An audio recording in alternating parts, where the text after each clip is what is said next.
أعوذ بالله من الشيطان الرجيم بسم الله الرحمن الرحيم إن الحمد لله نحمده ونستعينه ونستغفره ونؤمن به ونتوكل عليه ونعوذ بالله من شرور أنفسنا ومن سيئات أعمالنا من يهده الله فلا مضل له ومن يضلل فلا هادي له أشهد أن لا إله إلا الله وحده لا شريك له وأشهد أن سيدنا وحبيبنا ومولانا محمدا عبده ورسوله أما بعد فقد قال الله تبارك وتعالى في القرآن المجيد بعد أعوذ بالله من الشيطان الرجيم بسم الله الرحمن الرحيم قال كم لبثتم في الأرض عدد سنين قالوا لبثنا يوما أو بعض يوم فاسأل العادين قال إن لبثتم إلا قليلا لو أنكم كنتم تعلمون وقال تعالى ويوم نحشرهم كأن لم يلبثوا إلا ساعة من النهار بلاغ فهل يهلك إلا القوم الكافرون صدق الله العظيم وقال النبي صلى الله عليه وسلم الكيس من دان نفسه وعمل لما بعد الموت والعاجز من أتبع نفسه هواها وتمنى على الله الأماني أو كما قال عليه الصلاة والسلام. Assalamualaikum warahmatullahi ta'ala wabarakatuh. Yang saya muliakan barisan kepimpinan Mak Tafiz Sains Fatimatul Zahra, barisan guru, kaki tangan, murid-murid dan seterusnya para penonton yang dikasihi sekalian. Alhamdulillah kita bersyukur banyak pada Allah Subhanahu wa taala diberikan kesempatan untuk berada di bulan Syaban yang mulia. Syaban dalam bahasa Arab daripada perkataan Sya'bun, maknanya bulan yang di dalam bulan ini mengalir, merebak jalan-jalan kebaikan. Yatasha'abu minhu al-khairul kathir. Akan mengalir ataupun merebak daripada bulan ini kebaikan-kebaikan yang banyak. Salah satu daripada kebaikan yang kita nak kongsikan bersama pada petang ini, Masya Allah, itu bagaimana perbincangan kita pada petang ini berkenaan dengan kedahsyatan Padang Mahsyar. Yang mana kita sebut Padang. Padang tu kalau dalam bahasa Melayu ni macam satu tempat yang kecil. Padang yang lapang tapi kecil. Tetapi luasnya Padang Mahsyar ini jauh lebih luas daripada 7 petala langit dan bumi. Masya Allah. Jadi sebab itulah dalam menggambarkan keadaan Padang Mahsyar, Nabi kita sallallahu alaihi wasallam bagi tahu Ardul Mahsyar ini bayda afra. Dan putih seputih-putihnya, afra ini kemerah-merahan. Masya-Allah, kaqirsatin naqi, sebagaimana halusnya tepung-tepung. Itu kehalusan Padang Mahsyar.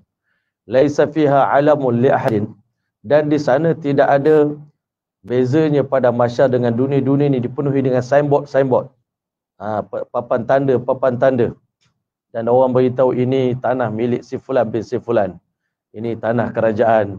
Ini tanah untuk dijual. Ini tanah untuk disewa. Ini tanah untuk di berbagai-bagai perkara nak dibuat di tanah ini, plan-plan. Tetapi Padang Mahsyar laisa fiha alamun li ahadin, tidak ada sebarang signboard ataupun papan tanda milik sesiapa pun. Bahkan Padang Mahsyar merupakan padang yang sangat gelap, yang mana ulama kata terangnya matahari, walaupun matahari berada sekitar 1 mil di atas kepala manusia, di Padang Mahsyar nanti matahari berada 1 mil di atas kepala manusia, yang mana perawi hadis mengatakan aku tidak tahu apakah yang dimaksudkan oleh Rasulullah sallallahu alaihi wasallam dengan makna 1 mil. Apakah 1 mil itu 1 kilometer? Mil itu 1 kilometer, ataupun 1 mil juga bermaksud batang celak yang selalu manusia gunakan untuk mencelakkan mata mereka di dunia. Itulah jarak antara matahari dengan kepala manusia. Dan tadi waktu nak datang sini kami berbincang bagaimana keadaan polis yang duduk jaga di sempadan negeri ni, tengah panas di atas jalan tar. Kita nak duduk sekejap dia tak mampu nak berdiri tengah panas teriknya matahari. Bayangkan ulama kata di Padang Mahsyar bukan 1 matahari, boleh jadi 12 biji matahari di atas kepala manusia. Kepanasan matahari itu ditingkatkan oleh Allah Ta'ala, kepanasannya kepada 99 kali ganda lebih panas daripada matahari di dunia. Kalau sekarang matahari jaraknya lebih kurang 1 juta kilometer daripada kepala kita pun kita terasa bahangnya. Panasnya matahari. Duduk lama-lama di bawah terikan matahari boleh menyebabkan satu orang hamba Allah boleh kena demam. Kan? Ataupun selesema, sakit kepala. Tetapi bayangkan manusia akan berada di padang mahsyar dalam satu tempoh yang kita semua baca, iaitu yaumin kana miqdaru 50 alf sanah. Satu hari yang mana kadar satu hari di sisi Allah itu menyamai 50,000 tahun dalam perkiraan masa manusia di dunia ni. Hari ini kita semua tahu kita hidup pun tak sampai 60 tahun.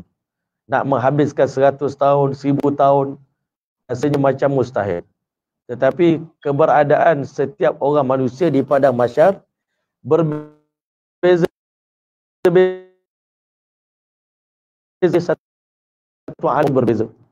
Untuk orang beriman mungkin jarak tempoh keberadaan mereka mungkin sekadar waktu yang ringkas. Kan? Dalam kubur untuk orang biasa 40,000 tahun, bagi orang beriman seperti menunaikan solat sunat qabliyah subuh, masya-Allah, 2 rakaat sebelum subuh. Untuk orang beriman begitu juga tempoh keberadaan kita di padang mahsyar menjadi pendek dan layanan Allah Taala berbeza kepada orang beriman dengan orang yang tidak beriman. Sebab itulah Nabi SAW beritahu, jangan kalian cemburu kepada para pendosa. Hari ini kita tengok banyak orang buat dosa, dia kata tak ada masalah, saya makin buat dosa, makin banyak nikmat Allah bagi. Kan? Makin kaya, makin sihat, makin dibuat salah, makin banyak. Masya Allah, Allah Ta'ala bagi kelebihan kepada dia, sehingga akhirnya dia semakin jauh daripada Allah. Sanastadrijuhum min haitsu la ya'lamun wa umli lahum inna kaidi matin. Kami akan istidrajkan mereka sekira-kira mereka tak menyadari. Mereka sangka nikmat itu adalah tanda sayang Allah kepada mereka, tanda mereka dalam redha Allah. Jadi mereka banyak buat dosa, makin banyak nikmat, makin tak solat, makin banyak rezeki datang. Tetapi Allah beritahu, umli lahum. Kan? Kami biarkan mereka sehingga akan tiba satu masa kami tangkap mereka, inna kaidi matin, tangkapan kami sangat berat. Salah satu daripada tangkapan Allah Ta'ala di padang mahsyar nanti. Kita sangka, oh lambatnya padang mahsyar. Kan? Jadi orang yang zalim ni, buat dosa ni, dia boleh buat dosa banyak-banyak. Tetapi Allah beritahu, wala tahsabannallaha ghafilan amma ya'malu zalimun. Jangan kamu sangka Allah tu lupa dosa-dosa yang telah dibuat oleh orang-orang zalim ni. Allah lalai. Innama yuakhiruhum liyaumin tashkhasu fil absar. Allah cuma tangguh sikit je. Kan? Pada pandangan manusia jauh akhirat ni. Kiamat itu jauh. Yauma yarawnahu ba'ida wa narahu qariba. Kami cuma tangguh sikit. Liyaumin tashkhasu fil absar. Allah gambarkan hari kiamat pada mahsyar adalah hari di mana mata manusia terbeliak. Kan? Menghadap Allah Ta'ala itu, muhti'ina muqni'i ru'usim la yartaddu ilaihim tarfuhum wa afidatum hawa. Kepala tertunduk, kan? Masya Allah, hati mereka kosong, tak tahu nak pergi ke mana. Kalau kita berjalan dekat dunia ni, kita ada hala tuju nak pergi, destinasi nak pergi. Pada mahsyar terlalu luas, tak ada signboard nak pergi ke mana. Semuanya bergerak ke satu tempat yang diperintahkan oleh Allah Subhanahu Wa Taala, dan Nabi sallallahu alaihi wasallam gambarkan bagaimana keadaan kita dibangkitkan. Nah, itu yang pertama sekali Nabi sallallahu alaihi wasallam beritahu, innakum satatuna rabbakum yaumal qiyamati hufatan. Kalian akan dibangkitkan bertemu dengan Tuhan kalian dalam keadaan berkaki ayam. Sekarang ni semua orang ada selipar. Kan? Masya Allah. Kan? Dan kita menggambarkan orang yang tak pakai selipar ni macam orang kolot. Kan? Tapi hakikatnya nanti di padang mahsyar, semua orang sama aja Allah Ta'ala bangkitkan sebagai hamba Allah yang hina dina. Dekat dunia, Masya Allah, kita rasa dia hebat. Kan? Orang sombong dibangkitkan di hari kiamat nanti dalam rupa seekor semut yang halus, kata Nabi. Semut kecil. Macam mana dekat dunia ni, Masya Allah, semut kita kadang-kadang tak perasan, terpijak. Orang sombong di dunia ni dibangkitkan di hari kiamat dalam rupa seekor semut yang halus. Orang nak pergi berjalan menuju ke medan mahsyar, pijak dia pun tak perasan. Dan pendosa-pendosa dibangkitkan di hari kiamat nanti, yang Allah Ta'ala bagi peluang kepada mereka buat dosa di dunia ni. Jangan kamu cemburu kepada pendosa kerana kamu tak tahu apa mereka akan dapat di hari kiamat. Mereka berjalan kaki menuju pada mahsyar, sementara orang beriman menaiki kenderaan, orang kafir berjalan dengan wajah mereka di muka bumi ini. Sahabat Nabi tanya, ya Rasulullah, bagaimana mereka boleh jalan dengan wajah? Tak pernah tengok orang jalan dengan melesekkan muka ke tanah ni, tak pernah kami tengok seumur hidup kami. Kalau zaman kita ni ada TV, kita boleh bisa tengok orang jalan dengan tangan dalam TV, kaki ke atas, orang main break dance kan, hip hop, kita nampak orang tu boleh guna muka untuk menari. Tetapi sahabat Nabi dulu dia tak nampak kan, macam mana nak terbayang orang berjalan dengan wajah. Maka kata Nabi SAW, Allah yang mampu memperjalankan manusia di dunia dengan tapak kakinya, Allah yang sama mampu berkuasa untuk menjadikan manusia berjalan dengan wajah mereka. Nanti di hari kiamat kamu akan tengok orang kafir mengelak busuk, mengelak batu-batu terkena wajah mereka dalam keadaan manusia begitu ramai sekali waktu itu. Jadi hufatan, yang pertama berkaki ayam. Uratan, bertelanjangan. Tak kira siapa. Di padang mahsyar semua sama. Sampai Siti Aisyah radhiyallahu taala anha tanya, ya Rasulullah, apakah kita tidak rasa malu di hari kiamat nanti masing-masing tengok aurat orang lain?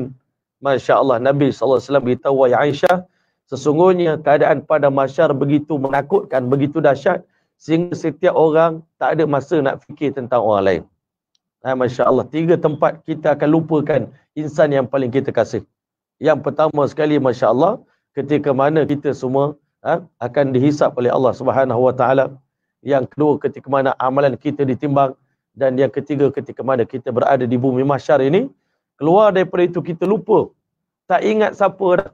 Bangun-bangun di padang mahsyar, otak kita tak ingat mak ayah, tak ingat adik-beradik. Likulli mri'in minhum yauma idzin sya'nun yughni. Setiap orang hanya concern, risau tentang diri dia. Macam mana saya nak lepas daripada musibah panas ini, daripada susah ini, daripada letih ini, daripada lapar ini, daripada dahaga ini. Dan Nabi SAW beritahu, kalian dibangkitkan di padang mahsyar dalam keadaan paling lapar, paling dahaga, paling telanjang, sangat perlukan pakaian, tetapi tidak ada pakaian. Hanya Rasulullah SAW beritahu, orang pertama dapat pakaian adalah Nabi Allah Ibrahim AS. Kerana dia pernah ditelanjangkan dalam menjalankan dakwah di hadapan Namrud. Namrud telah telanjangkan dia, malukan dia. Untuk itu Allah istimewakan Nabi Ibrahim, orang pertama mendapat pakaian di padang mahsyar. Tetapi selain daripada itu, semuanya sibuk dengan urusan masing-masing. Tak sedarkan diri, berjalan dalam keadaan ghurlan ghair makhtun, dalam keadaan kepalanya masing-masing botak, dan kita masih belum berkhatan lagi. Dalam keadaan, bahkan kalau kita tengok ayat Quran, Allah beritahu, kama bada'na awwala khalqin nu'iduh, sebagaimana kami mulakan penciptaan manusia, dalam keadaan itu Allah bangkitkan. Kalau Allah bangkitkan kita dalam keadaan kita dah tua, remaja, tua macam sekarang ni, okeylah. Tetapi kita mati dalam keadaan kita dah tua, Allah tak akan balikkan kita di padang mahsyar menjadi seorang bayi.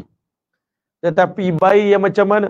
Allah beritahu dahsyatnya pada mahsyar, yauma yaj'alul wildana syibah. Kanak-kanak pun tumbuh ubai. Balik di padang mahsyar kerana dahsyatnya, tak pernah tengok satu alam yang begitu ngeri, begitu panas, begitu menakutkan, begitu lapar, manusia dalam keadaan huru-hara, masing-masing fikir nak selamatkan diri sendiri saja.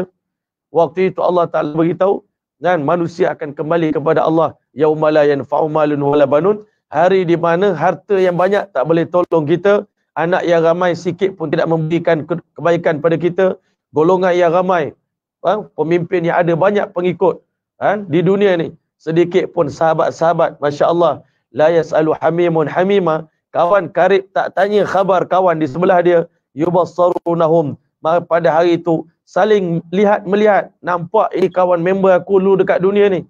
Sepatutnya kita kalau dalam susah cari member dulu. Tetapi Allah beritahu, yawaddul mujrimu, setiap pendosa kembali berjumpa dengan Allah, dalam hati dia bercita-cita, lau yaftadi min adab yaumi idzin bibani, kalau aku boleh tebus sengsara pada mahsyar dengan anak-anakku ini, ya Allah, lemparkan semua anak aku dalam neraka, ya Allah, wa sahibati wa akhi, lemparkan isteri aku ke dalam neraka, ya Allah, lemparkan adik-beradik aku dalam neraka, ya Allah, waman wa fasilati allati tuwi, kaum kerabat saya, satu kabilah, lemparkan semuanya ke dalam api neraka, waman fil ardi jami'an, kalau perlu lemparkan seluruh penduduk dunia ni ke dalam api neraka, summa yunjih, asalkan boleh selamatkan saya seorang, lakukanlah wahai Allah. Tapi Allah bukan buat begitu. Hari itu tidak ada tebusan, kan? Orang kafir ni, Masya Allah, innal ladzina kafaru wa kadzabu bi ayatina la tufattahu lahum abwabus sama wa la yadkhuluna al-jannata hatta yaljal jamul fi samil khiyat. Tak akan masuk syurga dah orang kafir ni Selagi mana unta tak masuk dalam lubang jarum, selagi itulah orang kafir tak akan dapat masuk ke syurga Allah Subhanahu wa taala. Jadi hadirin yang dirahmati Allah, ini gambaran tentang dahsyatnya padang mahsyar. Sebab itulah Nabi ni insan yang kasih kepada kita. Nabi tak nak kita susah di sana. Walaupun susah di sini, sama juga. Sahabat Nabi lapar di sini, miskin di sini, susah di sini, tapi tak sama dengan susah di padang mahsyar. Sebab susah di sini masih ada orang boleh ambil tahu tentang kita. Lapar di sini, kereta rosak tengah jalan, masih ada orang. Tetapi Masya Allah, susah di padang mahsyar, semua orang masing-masing, hatta Nabi-Nabi pun, jangan kata mak ayah, Nabi-Nabi pun keluar daripada mulut mereka perkataan nafsi, nafsi, nafsi, nafsi. Aku sibuk dengan urusan aku, tak ada masa nak ambil tahu tentang urusan orang lain. Jadi 3 golongan berjalan kepada mahsyar, satu sinfan yamshi ala rukban. Nabi beritahu 3 golongan berjalan.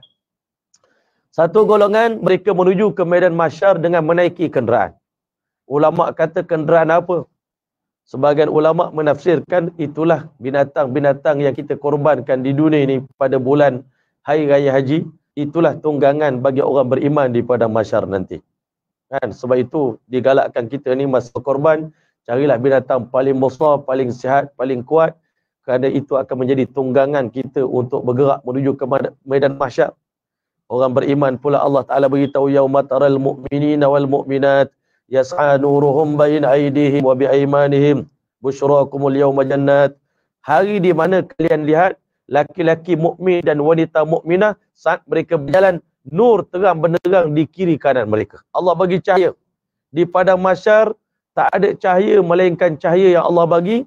Yauma la zilla illa zilluh, tiada bayangan melainkan bayangan yang Allah Ta'ala sediakan. Hari itu cahaya datang daripada mana? Cahaya datang daripada iman dan amal yang kita kerjakan di dunia ini. Daripada sembahyang, daripada zikir, daripada adik-adik semua mengajar tahfiz, mengajar Al-Quran. Ini semua akan jadi cahaya, sumber cahaya untuk kita.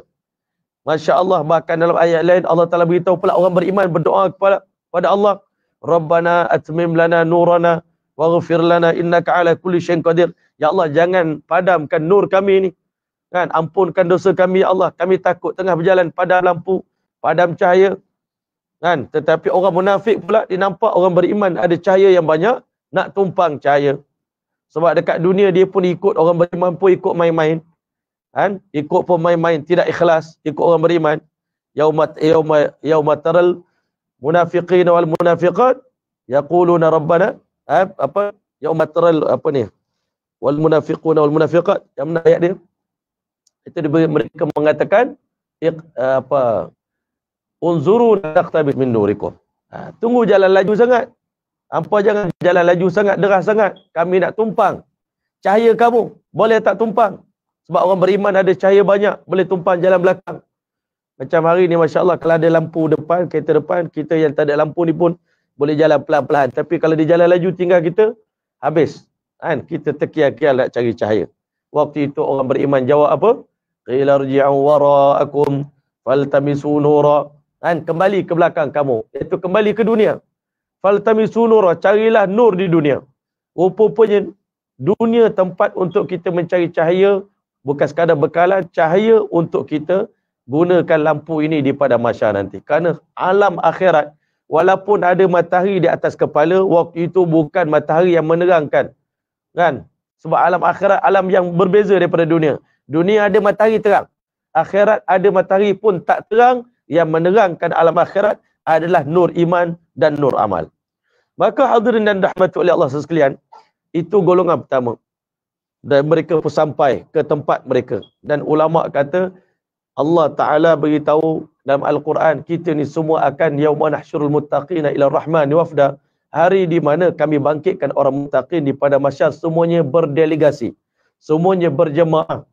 Yauma nad'u kulla unasin bi imamihim, setiap orang ada imam dia.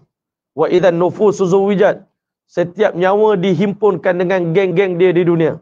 Kalau geng Quran, bangkit dengan geng Quran. Geng kuat mengaji, bangkitkan dengan geng kuat mengaji. Geng kuat zikir, zakirin, dibangkitkan bersama dengan kumpulan zakirin. Geng pendakwah, dibangkitkan sama-sama pendakwah. Nanti Allah Ta'ala akan susun kita ni ikut jemaah kita. dan delegasi yang paling istimewa sekali berjalan di padang mahsyar adalah delegasi Nabi kita Muhammad sallallahu alaihi wasallam. Nabi bangun, Nabi kejutkan Sayyidina Abu Bakar, kejutkan Sayyidina Umar, kejutkan masya-Allah Azwajul Mutahhara. Nabi pergi ke kuburan Baqi', bangunkan sahabat-sahabat, para tabi'in, para ulama, para syuhada yang dikebumikan di kuburan Baqi'. Nabi SAW akan pergi ke perkuburan Ma'la di Makkah, bawa orang beriman termasuk Sayyidatina Khadijah radhiyallahu anha untuk berjalan bersama dengan Nabi SAW dengan cahaya masing-masing.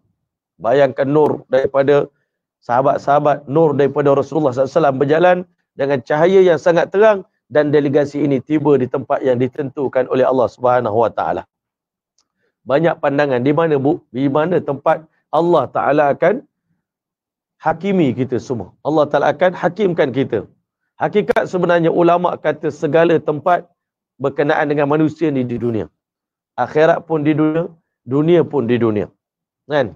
Bila mana ditanya kepada tentang bumi Syam, maka dijawab, inilah sesungguhnya, inilah bumi mahsyar dan inilah bumi mansyar.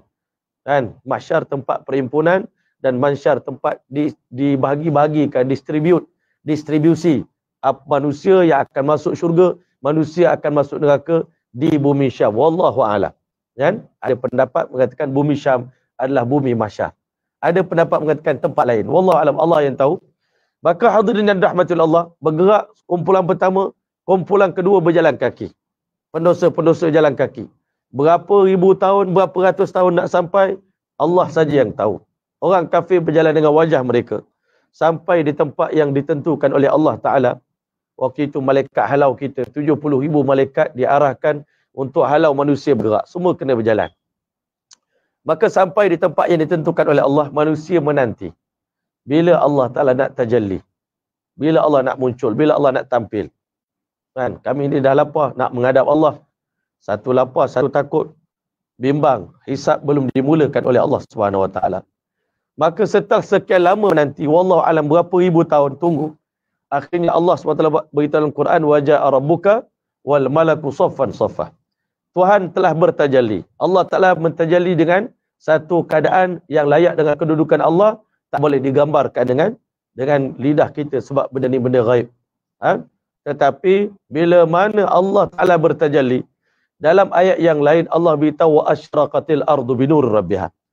Tiba-tiba bumi mahsyar yang gelap gelita tadi menjadi terang seterang-terangnya dengan nur Allah Ta'ala. Bagaimana indahnya nur Allah? Tuan-tuan semua baca dalam surah An-Nur, Allah Ta'ala menggambarkan Allahu nurus samawati wal ard, mathalu nuri kamishkatin fiha misbah, al-misbahu fi zujaja, az-zujajatu ka'annaha kawkabun durriyun yuqadu min syajaratin mubarakatin zaitunatin la syarqiyatin wala gharbiyah yakadu zaituha yudhi'u walau lam tamsasu nar, nurun ala nur, cahaya di atas segala cahaya. Yahdillahu li nurihi man yasha wa yadribullahu al-amthala lin-nas wallahu bikulli syai'in alim.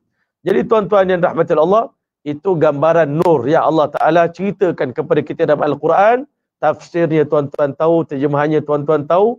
Maknanya begitu terang dan indahnya nur Allah Ta'ala, tak boleh digambarkan dengan kata-kata. Wal malaku saffan saffa, malaikat turun bersaf-saf, sekumpulan malaikat turun bawa arash Allah Subhanahu Wa Ta'ala.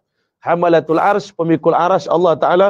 Ada ulama kata sebelum kiamat 4 orang malaikat pemikul arash, dan di hari kiamat nanti wa yahmilu arsy rabbika fawqahum yauma idzin thamaniyah, 8 orang malaikat pemikul arash yang akan bawa turun arash daripada tempatnya turun kepada mahsyar untuk Allah Ta'ala jadikan bayangan arash yang sebenarnya arash Allah Ta'ala ni merupakan bumbung bagi syurga Jannatul Firdaus. Saqfuha arsyur rahman. Bumbung syurga Jannatul Firdaus ini adalah arash Allah Ta'ala, dibawa turun sekejap ke medan mahsyar untuk Allah Ta'ala bagi teduhan kepada ahli-ahli syurga. Di kalangan orang beriman akan duduk di bawah bayangan arash Allah Subhanahu Wa Ta'ala. Maka setelah itu Allah SWT perintahkan malaikat-malaikat susunkan mimbar-mimbar sebagai kerusi untuk di bawah naungan arash Allah Ta'ala. Tempat duduk di atas kerusi tersebut, di atas mimbar tersebut ada timbunan kasturi. Kan? Masya Allah, ada kasturi hitam, ada kasturi putih yang sangat wangi. Maka akhirnya Allah telah perintahkan para malaikat menjemput para anbiya alaihi wassalatu wassalam, dimulai dengan Nabi kita Muhammad SAW, disertai pula dengan Nabi Ibrahim, Nabi Adam, Nabi Nuh, Nabi Musa, Nabi Isa alaihissalam, Nabi Ulul Azmi mengambil tempat masing-masing. Sebab itu kita berdoa untuk Nabi kita sallallahu alaihi wasallam, Allahumma anzilhul maq'adal muqarraba 'indaka yaumil qiyamah. Ya Allah, letakkan Nabi kita sallallahu alaihi wasallam pada kedudukan yang paling hampir dengan arasy Allah Taala nanti di hari kiamat. Mana kursi paling hampir dengan Allah Taala maksudnya adalah kursi Nabi kita Muhammad sallallahu alaihi wasallam, menunjukkan kepada ghayatul qurb, bersangatan hampir Nabi sallallahu alaihi wasallam dengan Tuhannya, masya-Allah. Kemudian Nabi sallallahu beritahu dua benda. Yang pertama, aku bangkit, aku tengok Nabi Ibrahim sudah berpakaian. Yang kedua, bila bangkit, bila sampai di pada mahsyar, tengok Nabi Musa alaihissalam meletakkan tangannya pada tiang arasy Allah Taala, kerana boleh jadi Nabi Musa alaihissalam dikecualikan daripada apa? Pengsan. Kebanyakan manusia ni pengsan bila menyaksikan kehebatan Allah, kan? Tetapi Nabi Musa alaihissalam, Allah beritahu la yahzunuhumul faz'ul akbar wa tatalaqahumul malaika, mereka tidak dikejutkan oleh faz'il akbar, kejutan yang besar. Nabi Musa alaihissalam pernah pensan di dunia, jadi dia tak pensan lagi di alam akhirat. Maka Allah Taala suruh malaikat jemput para nabi, para rasul, kemudian dijemput lagi tuan-tuan aina syuhada, di manakah orang mati syahid, ambil tempat duduk kamu di bawah arasy Allah Taala. Ainal a'immah, di manakah para imam, para ulama, ambil tempat kamu di belakang para syuhada. Ainal muadzinun, di manakah para muazzin, ambil tempat kamu. Aina hamalatul Quran, di manakah penghafal Quran di dunia, al-mahiru bil Quran ma'as safaratil kiramil bararah, di pada mahsyar duduk di sebelah malaikat kiramil bararah. Dan masya-Allah dijemput 7 golongan yang Nabi sebut dalam hadis, sab'atun yuzilluhumullah fi zillihi yauma la zilla illa zilluh. 7 golongan akan duduk di bawah naungan arasy Allah Taala pada hari di mana tidak ada bayangan teduhan, melainkan satu teduhan saja, tidak ada payung, tidak ada pokok di padang mahsyar, satu bayangan saja. Yang pertama, syabun nasya'a fi ta'atillah, remaja yang membesar, korbankan keinginan hawa nafsu, nak buat nakal macam orang lain, nak bebas macam orang lain, tapi kerana takutkan Allah, beribadat kepada Allah, jaga aurat, jaga kita punya maruah diri kita semata-mata kerana Allah. Allah jemput kita khusus duduk di bawah naungan arasy Allah Taala di hari kiamat. Yang kedua, masya-Allah, laki-laki yang bersedekah, tangan kanan bersedekah, tangan kiri tak tahu. Insya-Allah hari ini pun kita ada peti infak, masya-Allah, untuk berinfak.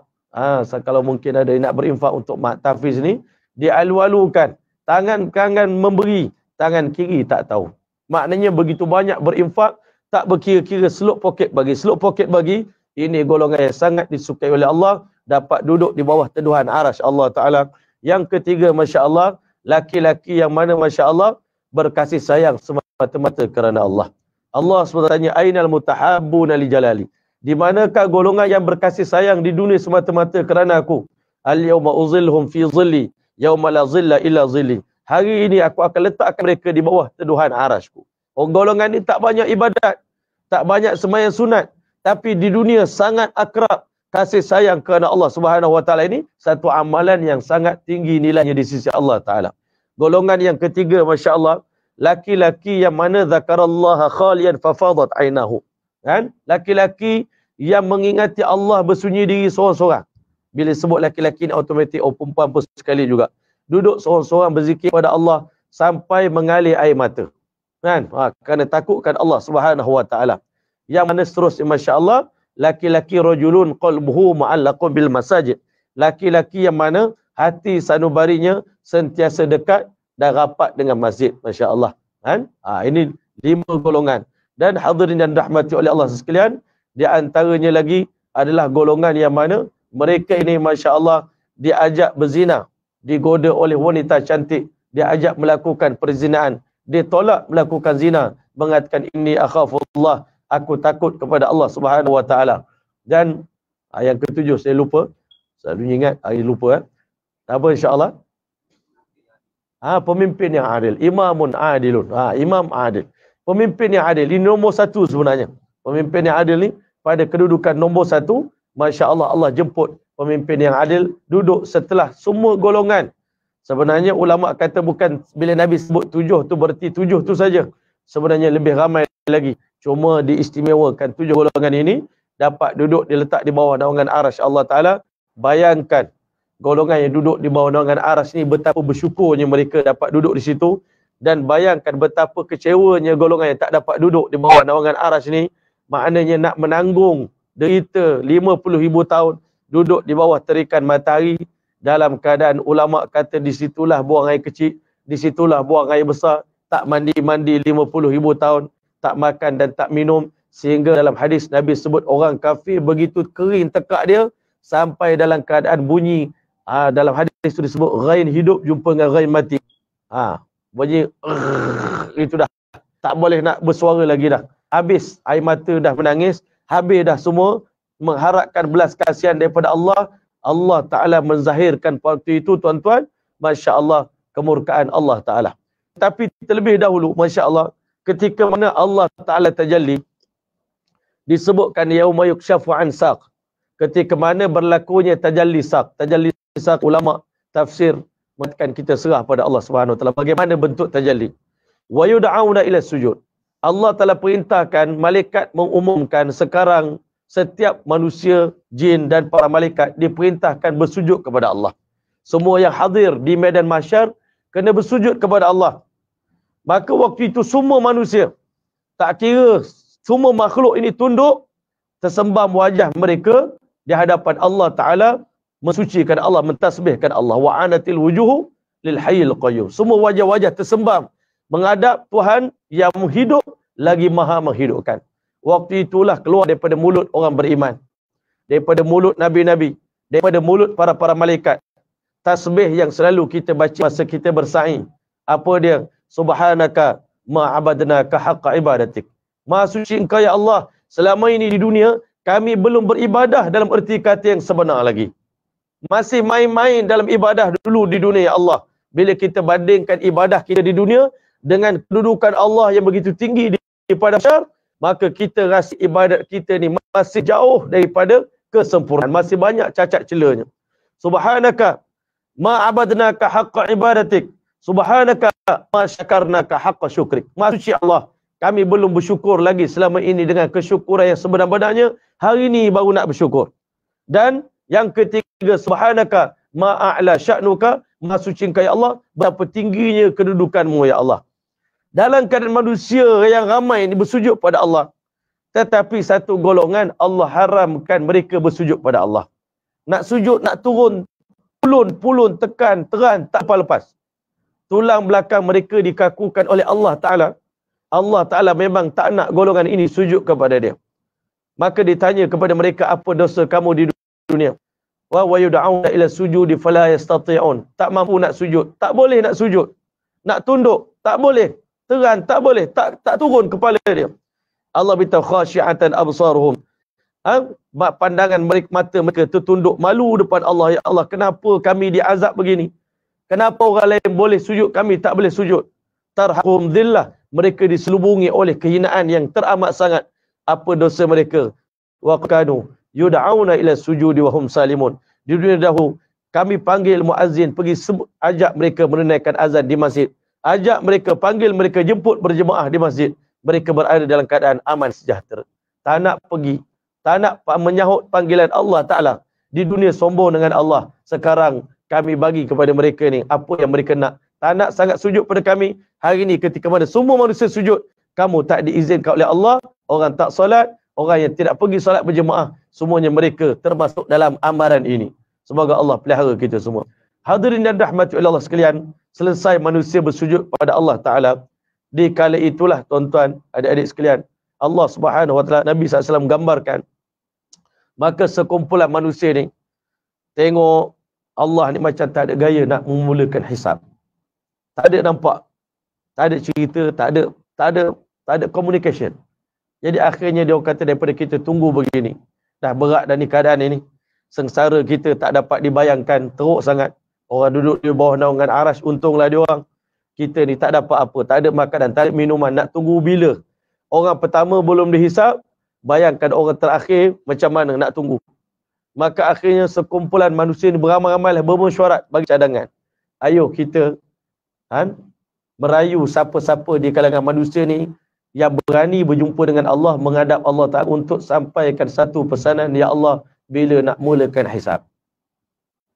Jadi akhirnya semua pakat mesyuarat. Maka setelah dapat satu kata sepakat, kita jumpa nabi-nabi yang muqarrabin, nabi-nabi yang dekat dengan Allah ni, nabi-nabi ulil azmi ni, mereka ni sangat dekat dengan Allah. Ayo kita merayu mereka semua untuk dapat syafaat supaya disegerakan hisab. Orang pertama yang didatangi adalah Nabi Allah Adam AS. Jumpalah Nabi Adam, anak cucu kata, wahai Adam, kau lah moyang kami yang pertama. Allah bagi atuk macam-macam kehebatan, atuk diciptakan oleh Allah dengan kuasa Allah yang istimewa. Allah tiupkan roh yang istimewa dalam jasad atuk. Atuk pernah diletakkan dalam syurga, atuk dimuliakan, malaikat sujud dekat atuk. Begini cerita. Macam-macam kelebihan. Jadi kami merayu kepada atuk, tolonglah jadi wakil pihak kami untuk bagi syafaat supaya Allah Ta'ala segerakan hisab untuk kami semua. Waktu itu Nabi Adam AS jawab, lastulha, atuk tak layak untuk buat kerja ni, atuk tak berani sebab atuk ada melakukan satu kesalahan sewaktu berada dalam syurga dahulu. Allah larang atuk makan buah khuldi, tapi atuk tersilap langkah termakan buah khuldi walaupun atuk dah bertaubat 40 tahun di dunia dahulu. Sehingga ulama kata air mata Nabi Adam kalau ditimbang dengan seluruh air mata anak cucu kemudiannya, air mata Nabi Adam lebih banyak. Tetapi hari itu walaupun dah bertaubat, Nabi Adam AS tak berani nak menghadap Allah Ta'ala. Bayangkan kita hari ni berapa banyak dosa yang kita buat. Kan? Walaupun kita ni ahlul Quran, saya lah pun, kita ni ahlul Quran. Dosa kita dengan Quran saja pun dah banyak. Kan? Quran kita tak baca dengan selayaknya. Janji kita habis khatam nanti nak baca 3 juz satu hari. Jumpa ulama-ulama, saya jumpa satu orang di India pesan 3 juz satu hari baca. Baca pula dalam tahajud. Kita kata Masya Allah, beratnya nasihat ini. Kan? Tapi itulah janji kita, itulah azam kita. Dengan Quran pun banyak silap. Kan? Berapa banyak kita dah lama tak baca Quran, tak buka Quran. Kita tak jaga Quran dengan sebenar-benarnya. Bagaimana keadaan kita nak menghadap Allah Ta'ala? Maka akhirnya Nabi Adam menolak. Nabi Adam berkata, nafsi-nafsi, kalian berambuslah daripada saya. Saya pun tengah risau. Saya pun tengah takut. Maka akhirnya umat tanya, kami jumpa siapa yang boleh tolong kami pada hari ini? Maka Nabi Adam AS bagi syur alaikum bin Nuh. Kamu carilah Nuh AS, innahu kana abdan syakura. Dia hamba yang paling banyak bersyukur pada Allah. Dakwah dia pun 950 tahun. Mesti dia layak untuk menghadap Allah Ta'ala. Bila jumpa dengan Nabi Nuh AS, umat cerita kebaikan-kebaikan dia, kehebatan-kehebatan dia di dunia, amalan-amalan dia di dunia. Maka Nuh AS jawab, lastulha, saya pun tak layak jumpa dan tak berani jumpa Allah pada hari ini. Maka akhirnya umat terpinga-pinga. Kalau Nuh AS yang begitu hebat, yang surah Nuh diceritakan dalam Quran, dakwah dia ini, da'watu qaumi lailan wa nahara pun, kata tak berani jumpa Allah, kita yang dakwah kita ni seminggu sekali, maghrib sampai isyak je dakwah kita, bagaimana kita nak menghadap Allah Subhanahu Wa Taala? Maka bila akhirnya Nuh AS cakap, aku nak melakukan satu kesilapan di dunia, iaitu saat aku kecewa dengan umat aku doakan azab untuk mereka, juta-juta umat aku mati dalam banjir. Waktu itu aku merasakan tak ada siapa boleh selamatkan aku daripada kemurkaan Allah pada hari ini. Nuh AS kata, lastulha, aku pun tak berani jumpa Allah. Korang semua jangan datang ganggu aku. Aku tengah risau, aku tengah serabut. Maka akhirnya umat tanya, wahai Nuh, siapa yang boleh tolong kami pada hari ini selepas engkau? Maka Nuh AS beritahu, fa'alaikum bi Ibrahim fa innahu khalilullah. Carilah Nabi Ibrahim, dia khalilullah, rapat dengan Allah. Dan dia ni sekarang ni Isra Mi'raj, cerita Isra Mi'raj. Nabi Ibrahim berada di langit yang ke-7, di Baitul Ma'mur. Siapa lebih rapat dengan Allah lebih daripada Nabi Ibrahim AS? Jumpa Nabi Ibrahim. Nabi Ibrahim kata, saya pun tak layak jumpa dengan Allah pada hari ini. Tak berani jumpa Allah pada hari ini. Kenapa? Saya pernah cakap bohong 3 kali di dunia. Jadi tuan-tuan semua tahulah. Kan? Raja Mesir nak ambil isteri dia. Dia tanya, siapa ni? Dia kata, bukan isteri, ini adik perempuan saya. Itu bagi Nabi Ibrahim satu kesalahan. Padahal bukan silap pun. Bukan dosa pun. Kaum diajak pergi sembah patung. Dia jawab dalam Quran, inni saqim. Saya tak sihat hari ni. Saya sakit. Padahal dia sihat. Sakit hati. Tapi itu pun Nabi Ibrahim anggap sebagai satu dosa yang menyebabkan dia tak berani menghadap Allah Ta'ala di pada masyarakat nanti. Kita hari ni tak kisah pun. Kan? Berapa kali cakap bohong pun. Kita tak kisah, tak takut. Nabi Ibrahim cakap gitu. Orang Melayu kata bohong sunat. Kan? Bohong sunat pun Nabi Ibrahim tak berani jumpa Allah Ta'ala. Bayang kalau bohong betul-betul. Kan? Masya Allah. Yang ketiga, Masya Allah, kalau Nabi Ibrahim pun tak layak, siapa yang boleh bantu kami? Kami tengah dalam keadaan emergency, darurat. Maka akhirnya Masya Allah, Nabi Ibrahim AS syurkan, fa'alaikum bi Musa fa'innahu kalimullah. Kalian jumpalah Musa AS, dia kalimullah. Masya Allah, hadirin rahmat Allah, jumpa dengan Nabi Musa AS. Musa AS, kalau kita lah orang Melayu cakap, mereka tu semua masih okey berbanding dengan kesilapan aku. Aku lempang orang Kipti sampai mati. Kan? Lagilah teruk. Kan? Fa kazahu Musa faqadha alaih. Wa hadha min amali syaitan. Lempang mati. Lagi berat aku nak menghadap Allah Taala pada hari ini. Maka fa'alikum bi Isa. Kamu carilah Nabi Isa AS. Fa innahu ruhullah wa kalimatuh. Dia ruh Allah, kalimah Allah Subhanahu wa taala. Maka akhirnya jumpa dengan Nabi Isa. Nabi Isa satu silap pun tak pernah buat. Bahkan dunia pun tak ada. Kahwin pun tidak. Kan? Harta pun tak ada. Ulama kata harta Nabi Isa cuma sekeping papan jadi rumah dia. Kan? Matahari belah sini letak papan belah sini. Matahari atas kepala letak. Itulah harta Nabi Isa AS. Hari itu pun bila dia ada ajak, kalau begitu tuan jomlah ikut kita. Minta syafaat pada Allah Ta'ala supaya Allah segerakan hisab. Nabi Isa AS pun kata nafsi, nafsi. Maka akhirnya umat tanya, kalau begini keadaan dia, orang tak ada dosa macam tuan pun tak pernah buat silap, pun tak berani jumpa Allah, siapa lagi yang layak di pada masa ni untuk berjumpa dengan Allah Subhanahu wa taala? Akhirnya disyorkan, fa'alaikum bi Muhammadin sallallahu alaihi wasallam. Kalian jumpalah Nabi Muhammad sallallahu alaihi wasallam, fa innahu habibullah, kerana dia kekasih Allah Subhanahu wa taala. Akhirnya semua manusia awwalin wal akhirin, termasuk nabi-nabi pun merayu Nabi Muhammad sallallahu alaihi wasallam, menghadaplah Allah Taala, jumpalah Allah. Engkaulah orang yang paling aula, paling layak untuk berjumpa dengan Allah Subhanahu wa taala. Nabi tenung mata umat-umat dia yang sedang bergenang air mata, muka penuh dengan pengharapan, merayu Nabi SAW, ya Rasulullah, kalau Tuan pun tolak permohonan kami, kalau Tuan tolak kami pada hari ini, Tuan usir kami, maka siapa lagi kami nak minta tolong? Tak ada siapa lagi dah daripada masyarakat boleh bantu kami untuk ringankan bebanan kami. Sedangkan Allah jadikan Nabi ini Nabiur Rahmah, Nabi yang penuh dengan kasih sayang. Dan Nabi SAW pernah beritahu, inna likulli nabiyyin da'watun mustajabatun. Setiap orang Nabi dibekalkan oleh Allah dengan doa paling mustajab. Fata'ajjala kullu nabiyyin. Semua Nabi-Nabi telah bersegera menggunakan doa ini untuk binasakan umat mereka di dunia, umat yang ingkar pada Allah. Tetapi wa inni ikhtaba'tu da'wati, tetapi akulah satu-satunya insan yang menyimpan doa yang paling mustajab ini, syafa'atan li ummati yaumil qiyamah, untuk aku bagi syafaat kepada umat aku di hari kiamat. Inilah hari yang aku tunggu-tunggu, inilah hari yang aku nanti-nanti. Nabi SAW bergerak berjalan dengan penuh rasa berat di hati, memikul harapan jutaan manusia, bilion umat-umat Nabi sedang menanti apakah reaksi Allah Ta'ala bila kepada Allah. Nabi Muhammad SAW sendiri yang tampil untuk merayu Allah, ya Allah mulakanlah hisab untuk umatku. Maka hadirin yang dirahmati Allah, Nabi berjalan sampai di Maqam Mahmud. Nabi SAW jatuh tersungkur, bersujud di hadapan Allah Ta'ala. Nabi kata di saat itulah Allah Ta'ala ilhamkan pada Rasulullah doa-doa dan zikir-zikir yang tak pernah Nabi zikir dengan doa itu, melainkan di saat itu, hanya di padang mahsyar, hanya di Maqam Mahmud, Nabi puji Allah Ta'ala.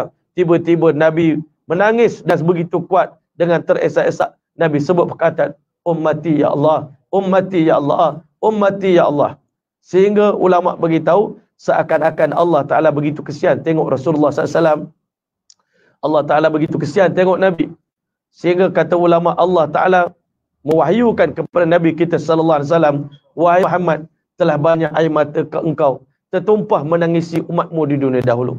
Dah banyak tiap-tiap malam kau menangis untuk umatmu, merayu umat. Allahumma ighfir li ummati, Allahumma arham ummati, Allahumma hdi qaumi fa innahum la ya'lamun. Kerana itu pada hari ini aku tak izinkan lagi engkau menangis, aku tak izinkan lagi air mata ini tertumpah. Ya Muhammad, irfa' ra'sak, sekarang angkat kepada kamu, wasal ta'tah, minta apa saja permohonan yang kamu nak minta, permohonan kamu pasti aku perkenankan. Wasfa'tu syafa', mintalah syafaat kepada sesiapa pun untuk aku bagi syafaat, kerana syafaat kamu pasti akan diterima. Nabi SAW pernah beritahu kepada kita, Inna Allah Ta'ala khairani, Allah bagi pilih kepada aku, baina ayyakuna nisfi ahli jannah min ummatik, kamu nak tak separuh ahli syurga umat kamu, ataupun engkau nak pilih syafaat. Nabi SAW itu, fakhtartu syafa'ah, aku telah pilih syafaat. Apa itu syafaat? Nabi kata, syafaat ila ahli kabair min ummati, Aku nak bagi syafaat kepada semua pendosa-pendosa besar di kalangan umat aku, penzina, penyamun, pencuri, pembunuh, semua saja asalkan tidak syirik kepada Allah, semuanya akan dirayu oleh Nabi SAW agar mereka semua diselamatkan daripada azab Allah Subhanahu Wa Taala. Bertuah kita jadi umat Rasulullah. Umat Nabi lain tak merasa syafaat. Umat Nabi lain minta tolong pada Nabi mereka. Nabi marah kepada umat. Kan aku dah beritahu kepada kamu di dunia segala-galanya. Kamu tak nak ikut. Hari ini tanggung sendiri. Tetapi Rasulullah SAW tidak. Dia bertanggungjawab kepada kita sampai kita masuk syurga Allah Ta'ala. Nabi tak biarkan kita. Nabi tak tinggalkan kita. Di mana pun kita berada. Di mahsyar, di mizan, di sirat, di kausar. Nabi SAW akan bimbing kita. Bawa kita sampai kita semua masuk ke syurga Allah Subhanahu Wa Ta'ala. Akhirnya tuan-tuan, dengan berkat syafaat Rasulullah SAW, Allah Ta'ala beritahu sekarang aku mulakan hisab. Tetapi sebelum nak mulakan hisab, wahai Jibril AS, ambil ini 1000 utas tali belati. Ikat tembok neraka Jahannam, tarik neraka Jahannam bawa kemari. Aku nak tunjukkan kepada mereka semua ni, betapa hari ni aku hantar kamu ke dunia bukan untuk main-main. Afahasibtum annama khalaqnakum abatha wa annakum ilaina la turja'un. Apakah kalian sangka kami hantar kamu ke dunia untuk main-main, nak bergurau dengan kamu? Tak ada tujuan. Wa annakum ilaina la turja'un. Dan kamu tak balik berjumpa dengan kami, menghadap kami. Dalam dunia, ulama kata ada 2 golongan.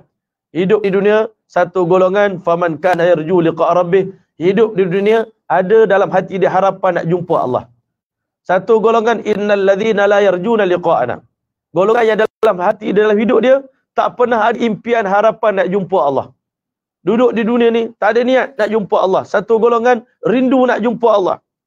Maka hadirin yang dirahmati oleh Allah, golongan yang nak jumpa dengan Allah menganggap hari itu hari paling penting.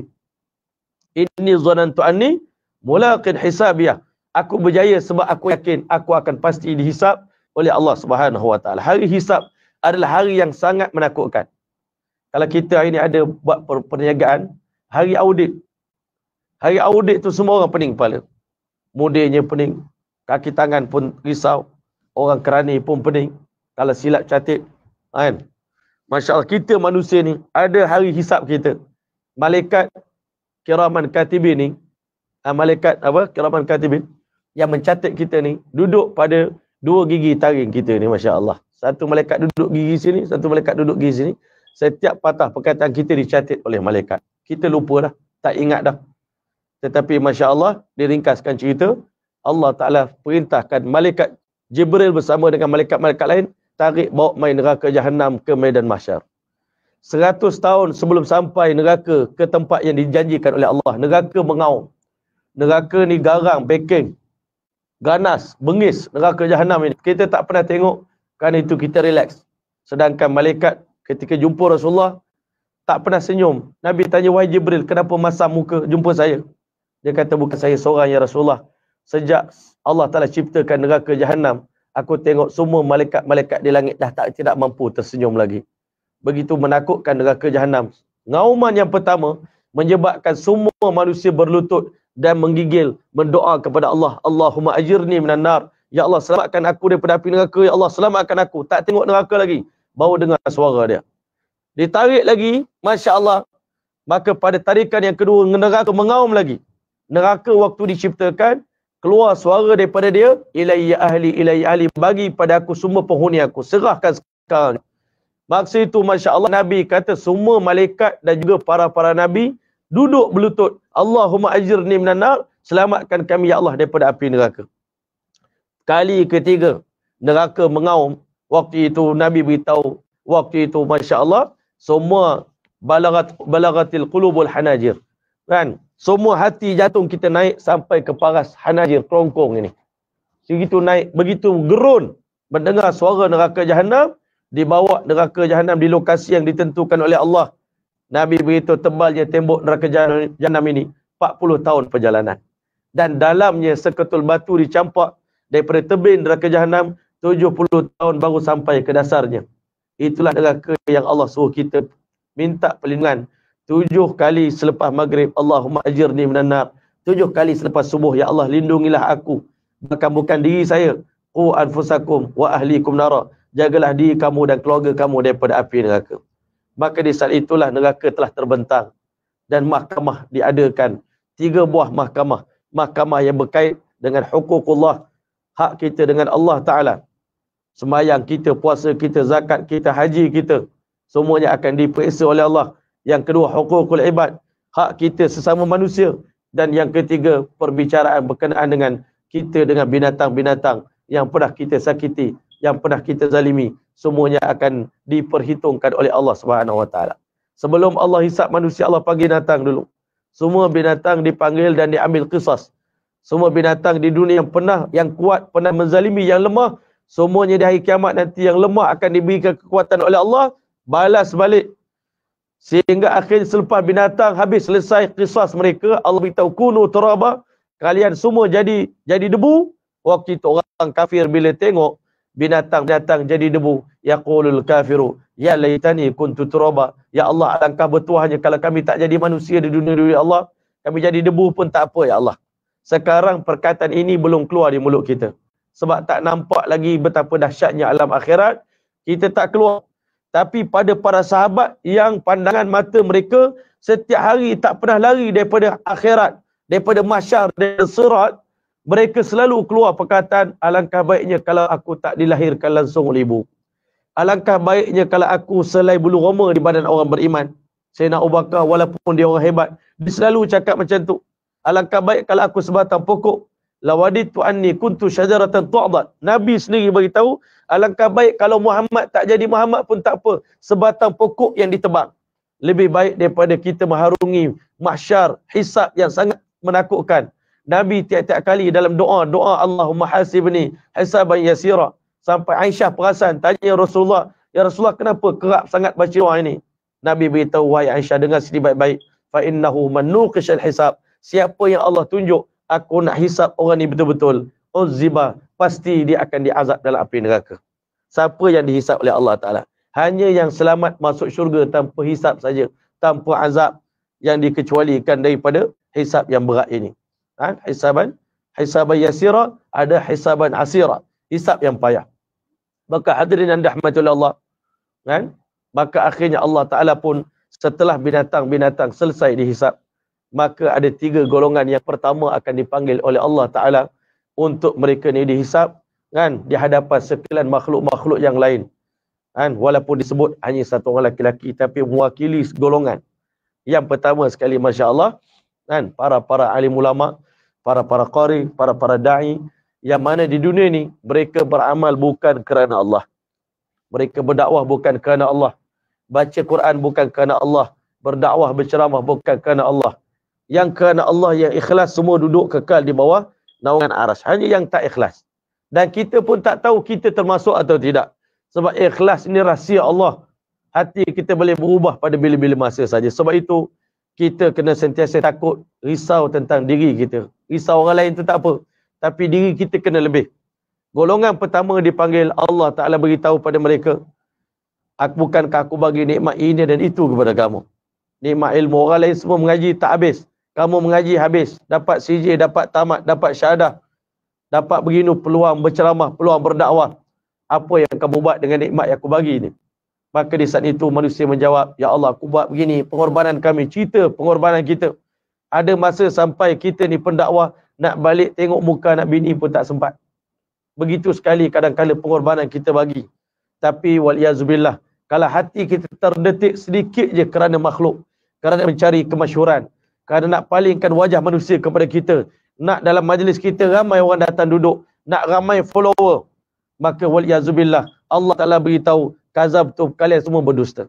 Kamu semua mengajar orang bukan kerana aku, tapi kerana untuk dipanggil sebagai alim, sebagai maulana, sebagai syekh fulan bin fulan, sebagai muqri, nak dapat title daripada manusia. Dan kamu dah dapat semua itu di dunia, pada hari ini, minta maaf, tidak ada sikit pun ganjaran daripada kami. Wahai malaikat, tangkap leher mereka, hembaskan muka mereka ke tanah, seret wajah mereka, lemparkan ke dalam api neraka. Orang biasa tengok, orang yang hebat perjuangan dekat dunia ni masuk neraka, semua orang awam dah kecup perut. Ya Allah, bagaimana keadaan kami nanti? Kan? Allah panggil pula orang mati syahid, yang di dunia bukan kecil pengorbanan dia, tapi sangat besar, nyawa dikorbankan untuk agama. Maka Allah panggil, apa yang kamu buat dengan nikmat keberanian, kekuatan, kemahiran main senjata yang kami bagi pada kamu. Orang lain tak erti, nak berlawan, nak fight, kamu terror berlawan, berperang, main senjata. Apa yang kamu buat? Ya Allah, kami korban untuk agama ya Allah sampai nyawa kami melayang, dan kami buat semata-mata kerana-Mu ya Allah. Kita cakap pun lillahi ta'ala. Allah kata, kadzabtum, kalian berbohong. Kita bimbang di dunia, kita rasa kita ikhlas, tapi Allah Ta'ala kira sedikit saja perubahan di hati kita, tertolak seluruh pengorbanan kita. Syirik ni Masya Allah benda kecil. Sebab itu Sayyidina Mu'az bin Jabal menangis di tepi kubur Nabi, ditegur oleh Sayyidina Umar. Apa yang menyebabkan aku menangis? Dia kata, aku dengar tuan kubur ini beritahu, adnar riya'i syirkun. Riak paling kecil di hati manusia pun syirik di sisi Allah Ta'ala. Ini kita sangat takut. Kan? Jagalah diri kita. Ikhlaskan hati kita. Bekerja, berkhidmat. Kita mengajar tahfiz, kita berkhidmat untuk tahfiz. Bukan matlamat kita gaji. Gaji itu bukan bayaran kerja. Bayaran kerja kita ni Allah akan bayar. Kan? Tetapi kita bekerja hari ni, gaji kita dapat bayaran pada masa yang kita bagi ni. Kalau kita buat kerja lain, kita layak dapat banyak ini. Sekarang saya bagi untuk madrasah ini, saya layak dapat gaji sebanyak ini. Bukan bayaran kerja saya. Kerja saya Allah akan bayar di hari kiamat nanti. Tak ada layak untuk dibayar kerja ulama, kerja ustaz, kerja tuan guru di dunia ni. Tak ada bayaran pun yang layak untuk dibayar dengan wang ringgit. Yang layak dibayar hanyalah ganjaran syurga Allah Subhanahu Wa Taala. Jadi hadirin yang dirahmati Allah, Allah Ta'ala perintahkan orang mati syahid ini, ditangkap leher mereka, dihempaskan wajah mereka, diseret dan semuanya dilemparkan ke dalam neraka Allah Ta'ala. Tengok pula golongan kedua, yang kami banggakan, yang kami dulu di dunia admire nak jadi orang mati syahid, tapi tak dapat. Tapi mereka dah dapat, tapi masih lagi dilemparkan ke dalam api neraka. Syadidnya, kerasnya hisab Allah Ta'ala. Maka tuan-tuan rahmati Allah, golongan ketiga, dermawan hartawan yang paling banyak bagi sumbangan di dunia, dah bagi habis infak macam-macam buat, tetapi tidak kerana Allah Ta'ala. Allah Ta'ala tanya, aku bagi kamu nikmat harta yang banyak orang lain tak dapat. Kamu jadi jutawan, kamu jadi millionaire. Kan? Sekarang ni apa yang kamu buat dengan harta yang aku bagi? Ya Allah, kami sedekah, kami infak ya Allah. Tapi Allah Ta'ala tahu, walaupun kita sebut lillahi ta'ala, tapi Allah tahu, inna rabbaka labil mirsad. Allah bidik hati kita. Wa hussila ma fis sudur, dibongkarkan rahsia hati manusia. Kita baca surah Wal-Adiyat, Allah mulakan dengan apa? Cerita tentang kuda. Tapi tengah-tengah tu Allah beritahu, wa hussila ma fis sudur, dibongkarkan rahsia hati manusia. Ikhlas ke tak ikhlas? Ini yang paling takut. Dekat dunia kita rasa kita semua ikhlas. Tapi kita tanya, apa kena mengena kuda dengan ikhlas, dengan hati?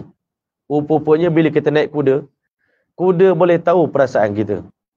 Kita penakut, kita ni jenis panas barat. Kuda tahu.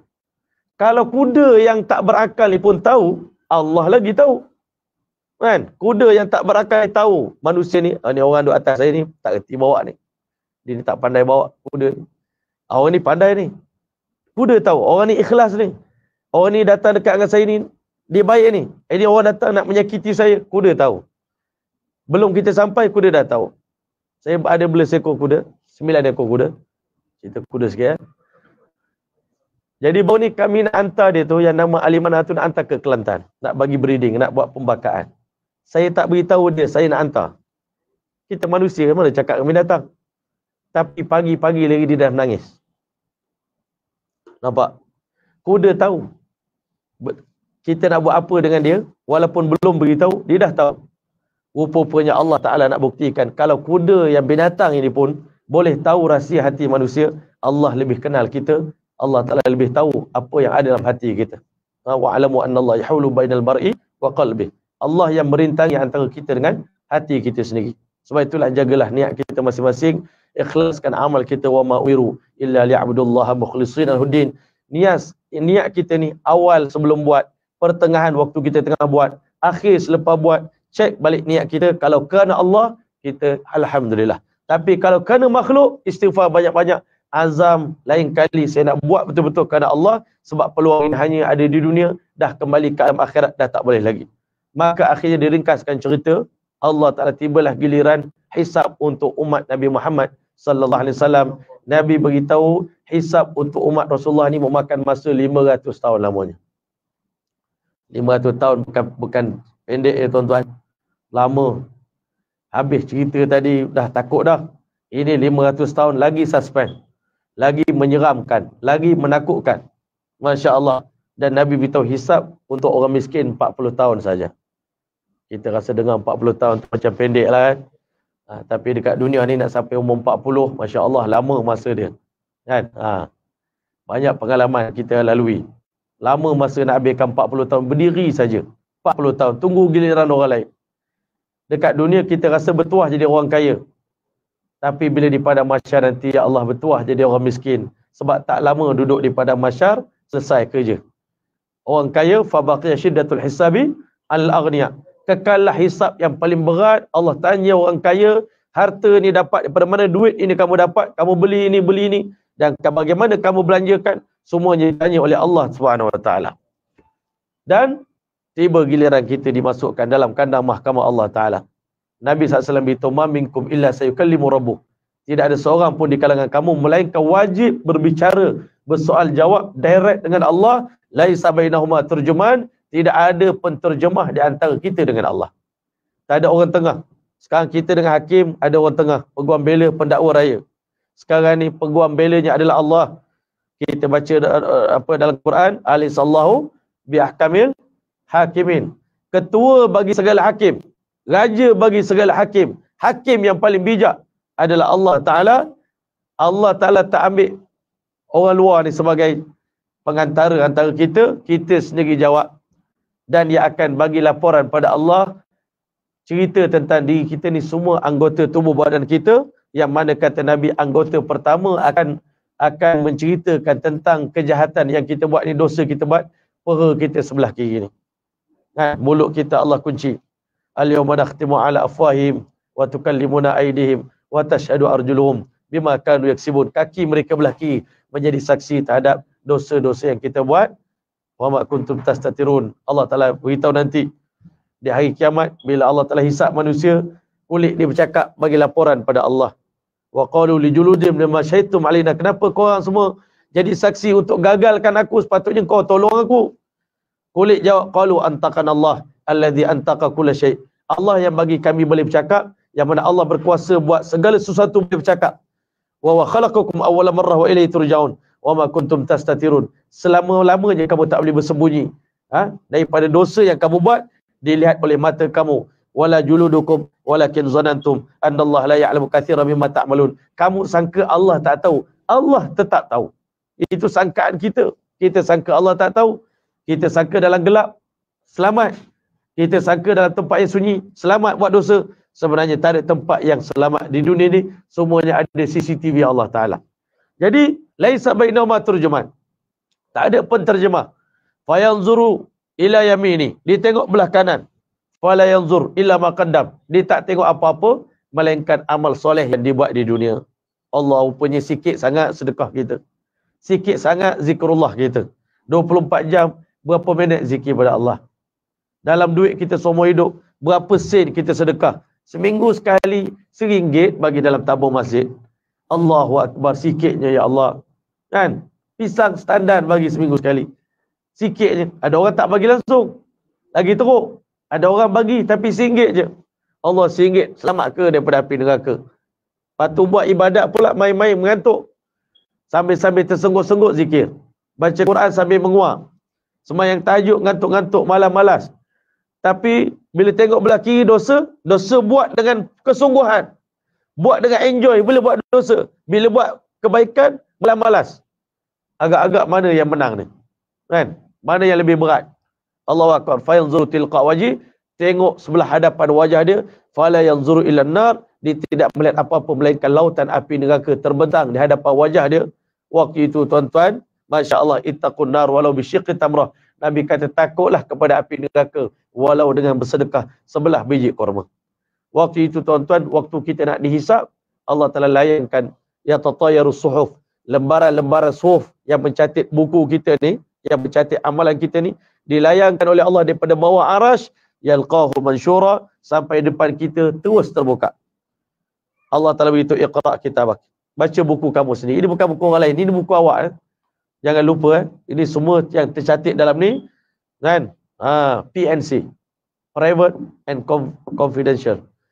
Sulit dan persendirian. Ini rahsia. Tapi dibaca. Suruh baca. Orang kita start baca je buku kita, tuan-tuan.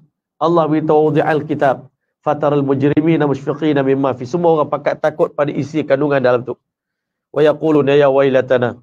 Binasalah kami, celakalah kami. Ma li hadzal kitab. Apa kena dengan buku ni? Apa hal dengan buku ni? La yughadiru saghiratan wala kabiratan illa ahsaha. Tak tinggal dosa besar, dosa kecil, melainkan semuanya diceritakan dengan terperinci. Kita pun dah lupa dah dosa umur 17 tahun. Ingat lagi tak? Tak ingat dah. Umur 19 tahun. Allah keluar balik satu-satu, tuan-tuan. Akhirnya Masya Allah. Wala yuzlamuna naqira.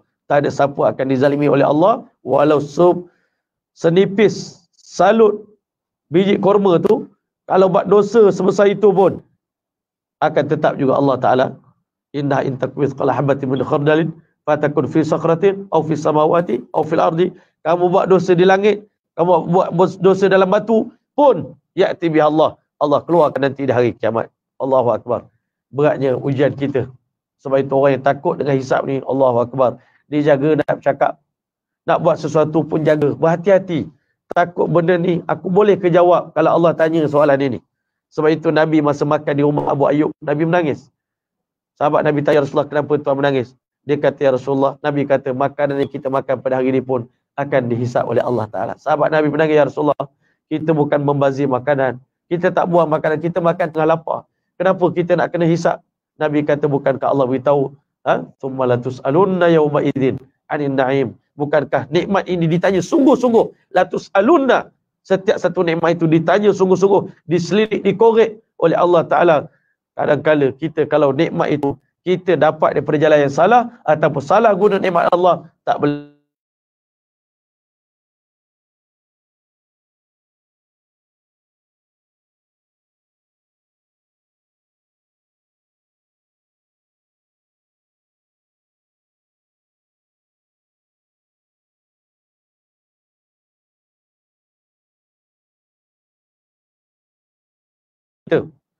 Menggigil. Malaikat bila tengok mizan didatangkan oleh Allah, malaikat kata subhanaka ma abadnaka haqqa ibadatik ya Allah. Selama ini kami main-main lagi dalam ibadat. Hari ini yang nak ditimbang ni, Masya Allah, ikhlas.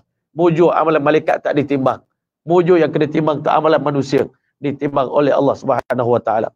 Faman thaqulat mawazinuh. Barang siapa yang berat darjat timbangan dia, fa huwa fi 'aisyatir radiyah. Dia akan mendapat kehidupan yang diredai. Wa man khaffat mawazinuh. Siapa ringan timbangan amal dia, fa ummuhu hawiyah, maka tempat tinggal dia adalah neraka hawiyah. Wa ma adraka ma hiya. Tahukah kamu apakah itu neraka hawiyah? Narun hamiyah, api yang sangat-sangat panas, kata Allah Subhanahu wa taala. Jadi diringkaskan cerita, selesai hisab sekalian makhluk ini, Allah Taala bagi keputusan waktu itu, tuan-tuan, buku catatan amal ikut amalan kita, kalau makbul di sisi Allah, bagi buku pada tangan kanan.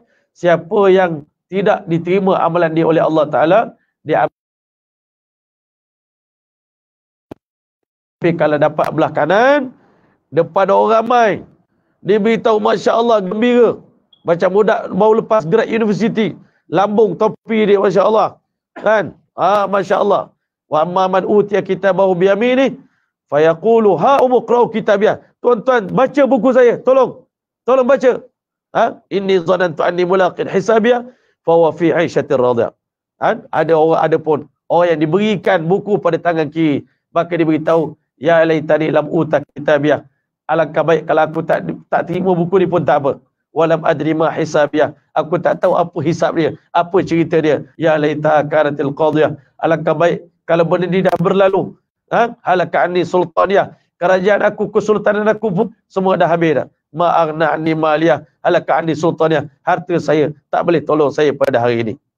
Maka akhirnya Allah Ta'ala pisahkan antara ahli syurga dengan ahli neraka. Wabtazul yawma ayyuhal mujrimun alam ahad ilaikum ya bani adam alla ta'budu syaitan innahu lakum aduwwun mubin wa an i'buduni hadha siratun mustaqim wa laqad adalla minkum jibilan katsira afalam takunu taqilun. Allah telah muliakan ahli syurga. Ahli neraka, Allah telah perintahkan mereka ni untuk masuk ke dalam api neraka, buat persiapan. Tengah-tengah ahli neraka duduk dalam keadaan begitu, tiba-tiba Allah keluarkan 99 kepala daripada neraka. Kan? Macam ular yang besar. Duduk menanti. Tanya pada Allah Ta'ala, ya Allah, aku nak tangkap siapa? Allah kata ambil daripada penghuni neraka ni, daripada 1000 orang, tangkap 999 dan lemparkan mereka ke dalam api neraka. Ini golongan yang Allahu Akbar. Ada orang masuk neraka, kena jumpa penjaga neraka dulu. Ada golongan masuk neraka direct, tak jumpa penjaga neraka, tak jumpa pegawai dia, terus direct kena lempar. Ini golongan paling berat sekali. Allah SWT beritahu, ambil orang yang paling degil sekali dekat dunia dulu, lemparkan mereka ke dalam api neraka. Masya Allah. Maka habis cerita ahli neraka. Golongan yang baki ni, mereka di wasiqal ladzina kafaru ila jahannama zumara, dalam keadaan berombongan-rombongan, hatta idza ja'uha futihat abwabuha, sampai di pintu neraka ke 7 pintu neraka telah pun dibuka. Wa qala lahum khazanatuha, penjaga neraka bertanya kepada mereka, alam ya'tikum rusulun minkum, yang hampa masuk neraka ni tak ada nabi cerita ke? Nabi dekat dunia lu tak cerita ke kat korang ni betapa dahsyatnya neraka ini? Neraka ni bukan tempat main-main, neraka tempat azab yang sangat berat. Qalu bala walakin haqqat kalimatul azabi al kafirin. Betul, Nabi dah cerita, kami tak percaya, kami tak yakin dengan apa yang disampaikan dalam Quran dan hadis, sebab itu hari ini kami gagal. Ini bukan salah siapa. Nabi beritahu, faman wajada khairan falyahmadillah, siapa yang dapati dalam buku dia tulis kebaikan, pujilah Allah. Waman wajada ghaira dzalika fala yalumanna illa nafsah, siapa yang mendapati selain daripada itu, jangan cela melainkan diri dia sendiri. Pada hari itulah Allah beritahu, wa yauma ya'adzu zalimu ala yadayhi, orang yang diputuskan sebagai ahli neraka, dia menyesal ke atas kebodohan diri dia sampai dimakan hujung-hujung jari dia, mamah jari dia sampai kudung siku dia. Menyesal, bodohnya aku. Kan? Habis dah maki. Dekat dunia kita maki orang, tak mengaku silap. Kebanyakan ahli neraka ni adalah golongan yang tak mengaku silap sewaktu di dunia. Ini semua salah orang lain. Aku gagal dalam pelajaran sebab mak ayah aku. Kan? Aku gagal sebab pemimpin. Aku gagal sebab ini. Semua salah orang. Tak pernah mengaku silap. Ujung-ujung dekat nak masuk neraka, ini salah pemimpin aku, bos aku. Atim azaban dha'fan minal azab. Ya Allah, bagi azab double kepada ketua jahat aku, bos jahat aku. Allah Ta'ala kata, la takhtasimu ladai. Jangan berbalah depan aku. Wa qad qaddamtu ilaikum bil wa'id. Aku dah bagi amaran kepada kamu di dunia. Hari ini likulli dha'fun, yang mengikut dapat azab double, yang menjadi pengikut, yang menjadi imam, ketua dia pun kena azab double. Sampai manusia kata, habis tu semua dah tak mengaku salah.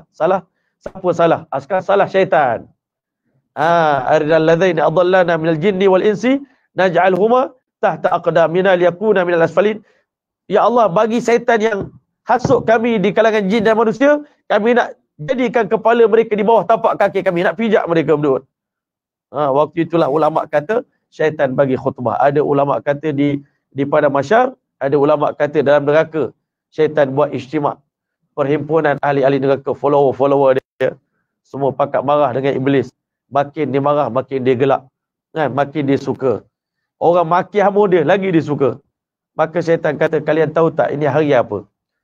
Ini tempat mana ni yang kita ni? Semua pakat mengaku ini adalah neraka jahanam. Ini tempat yang paling seksa. Dia tahu tak? Tahu tak kenapa aku deal dengan Allah Ta'ala? Minta umur sampai panjang sampai hari kiamat.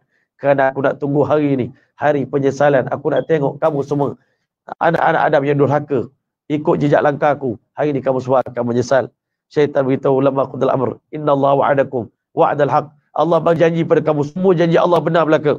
Wa wa'atukum, selaku musuh kamu, aku juga bagi janji. Nak enjoy sekarang lah masa dia dekat dunia ni. Engkau masih muda lagi, syaitan kata. Nak buat baik, nak sembahyang tahajud, pukul 4 pagi bangun. Syaitan kata, Syekh, awal lagi. Aku bukan tak bagi kau sembahyang tahajud. Aku nak suruh kau lewat sikit je.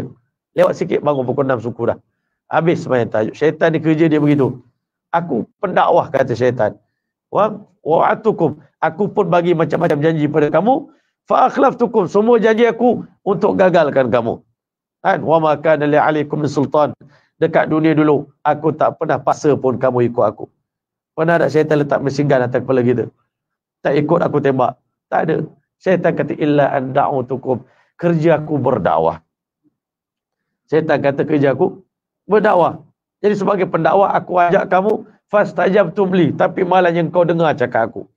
Kan? Syaitan kata fala talumuni walumu anfusakum. Hari ini jangan cela aku, jangan maki hamun, celaka syaitan, celaka iblis. Jangan. Jangan. Walumu anfusakum, cela diri kamu sendiri. Ma ana bimusrikhikum, ma ana bimusrikhikum wa ma antum bimusrikhi. Hari ini saya tak boleh selamatkan diri saya, kalian pun tak boleh tolong saya. Jadi masing-masing kita tanggung. Akhirnya menyesallah ahli neraka, diam neraka, khalidina fiha abadan, selama-lamanya. Ahli syurga duduk tunggu kat situ. Orang yang berpuasa, Allah Ta'ala bagi dia izin berbuka puasa dulu sebelum masuk syurga. Makan dulu. Iftar. Masya Allah. Habis iftar, Allah telah perintahkan kita bertemu dengan Rasulullah SAW di Telaga Kausar. Sebelum nak pergi lintas di Siratal Mustaqim, minum air Telaga Kausar, syurbatan hani'atan mari'atan la yazma'u ba'daha abada. Malam Isra' Mi'raj, Nabi pergi ke Telaga Kausar. Nabi kata, aku tengok airnya lebih jernih daripada warna perak dan harum seperti kasturi. Dan Nabi SAW beritahu Allah sediakan cawan sebanyak bintang di langit untuk Nabi jamu umat dia minum air Telaga Kausar. Siapa minum air Telaga Kausar seteguk, maka dia tidak akan dahaga buat selama-lamanya. Antara amalan yang melayakkan kita dapat minum air Telaga Kausar adalah memberi makan dan minum kepada orang berbuka puasa. Jadi nanti insyaAllah pakat berebut insyaAllah. Kan? Kita memanglah macam kami di madrasah tunggu orang jamu. Tapi ada masa mudir kena menjamu juga anak murid. Kena rebut pahala. Merebut pahala ni. Sebab jangan duk tunggu orang je dapat pahala. Kita ni kena berebut. InsyaAllah Ta'ala bagi makan dan minum orang berbuka puasa. Sahabat Nabi kata, ya Rasulullah, tak semua orang di kalangan kami mampu. Nabi kata, seteguk air pun dah dapat. Sesisip susu pun dah dapat. Sesuap makanan pun bagi makan orang berbuka puasa dah dapat ganjaran untuk dapat minum air Telaga Kausar. Maka akhirnya Allah telah izinkan kita untuk melintas Siratal Mustaqim. Satu titian yang sangat menakutkan. Tetapi yang dapat menjayakan kita melintas Siratal Mustaqim adalah amalan kita juga sampai di seberang sana. Ingat selesai dah. Lega dah tuan-tuan. Nabi kata faminhum najin makhdush. Ramai orang sampai ke seberang sana habis luka. Muka luka, mata hilang, tangan cabut. Sebab sambil kita melintas tu ada kalalip pencangkuk untuk tarik kita.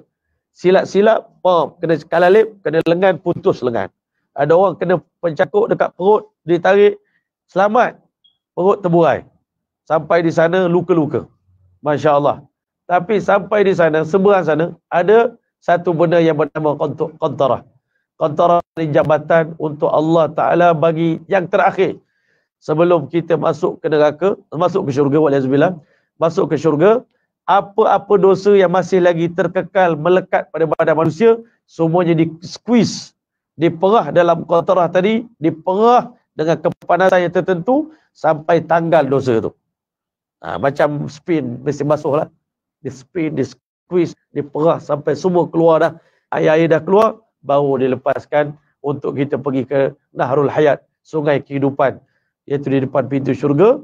Sampai kita tengok sebuah anak sungai, semua dah 50,000 tahun tak mandi. 50,000 tahun belekik badan ni, kotor-kotor, terjun dalam sungai itu, tiba-tiba kulit kita ni semua jadi putih, melepak, cantik, rambut tiba-tiba jadi cantik. Waktu itulah Allah Ta'ala perintahkan kita semua di belakang Nabi SAW. Nabi mengatur 110 saf ahli syurga. Setiap saf diberikan bendera. Masya Allah, setiap ketua akan pegang benderanya. Bendera syuhada. Bendera syuhada diberikan ke tangan Sayyidina Hamzah, Asadullah wa Asadur Rasulih. Bendera Bilal Muazzin diserahkan ke tangan Sayyidina Bilal. Bendera ulama Qurra diberikan ke tangan Sayyidina Muaz bin Jabal radhiyallahu anhu. Bendera orang zuhud diserahkan ke tangan Nabi Isa AS. Dan panji-panji yang paling mulia dipegang oleh Nabi kita Muhammad SAW. Nabi ketuk pintu syurga. Di belakang Nabi kita SAW lah, kita semua akan masuk ke pintu syurga Allah SWT. Sebab itu jangan tinggal Rasulullah dalam hidup kita. Hebat mana pun kita, tak akan ada erti kalau tidak mengikuti jejak langkah Nabi kita Muhammad SAW. Jadi sebab dalam mendidik anak-anak kita, insyaAllah, pastikan cinta Allah, cinta Rasul kita serapkan dalam diri mereka supaya mereka mengasihi Allah dan Rasul lebih daripada sesiapa pun dalam hidup kita. Jadi insya-Allah taala saya rasa Masa pun dah lebih ya. InsyaAllah nak cerita pula tentang syurga nanti jadi panjang. InsyaAllah. Jadi ada permintaan doa khusus sebelum kita tutup. InsyaAllah permintaan doa khusus buat para penginfak Madrasah Tahfiz Sains Fatimatul Zahra, iaitu memohon kesembuhan daripada segala penyakit. Amin ya. Yang kedua, minta supaya diselesaikan segala hutang. Ini pun kena selesai sebelum mati juga hutang ni. Sebab di pada masyarakat nanti hutang walaupun RM1 nak dibayar dengan apa duit pun dah tak boleh dah. Kan? Masya Allah. Yang ketiga, diberikan zuriat. Ada penginfak yang belum dapat anak walaupun dah lama berkahwin, kita doakan mereka dapat anak insya-Allah taala. Dan ada yang memohon anak membesar menjadi anak yang soleh dan solehah. Insya-Allah kita doakan. Yang kelima, disembuhkan dan dijauhkan daripada gangguan sihir. Yang keenam, keselamatan buat ibu bapa penginfak yang telah meninggal dunia, diampunkan, diluaskan pusara mereka.